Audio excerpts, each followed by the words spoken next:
Now, the real controversy around this theory comes when talking about how in the hell the universe actually goes about self-correcting itself into keeping the timeline consistent. Now, the paper never actually addresses this situation and never explains how a self-correcting universe could actually work, which is why this next part is even more theoretical than the actual theory, considering that I just developed this off of other theories. But basically, we know that information cannot be destroyed. Quantum mechanics tells us that.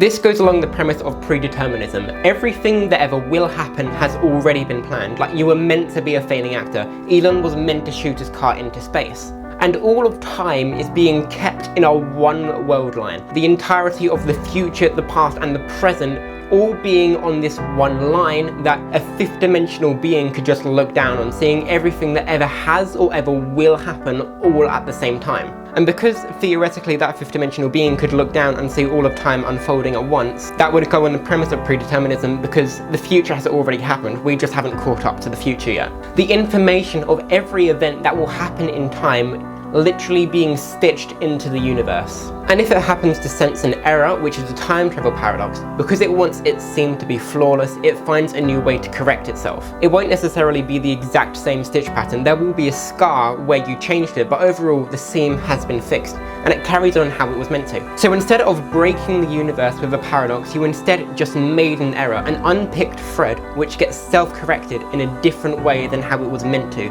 but overall it still gets fixed. Again, it might seem kind of hard to believe that the universe has this self-healing property of time, but we already have things like that on Earth at the moment. The double slit experiment with particles acting differently when they're being observed as compared to when they're not, suggesting self-awareness. Our bodies naturally repair themselves. We've literally created a material where if you puncture it, it can repair itself without human intervention. That is not a theory, we have actually created that technology. And with all that we still don't know about the universe, with dark energy and exotic matter, is it completely off the table that the universe has a property to heal itself if it detects a splinter in time? I mean, time is literally a part of its existence. Without time, the universe would not exist. Time to the universe could literally be like skin to us. It could heal and leave a scar, but overall it still gets fixed.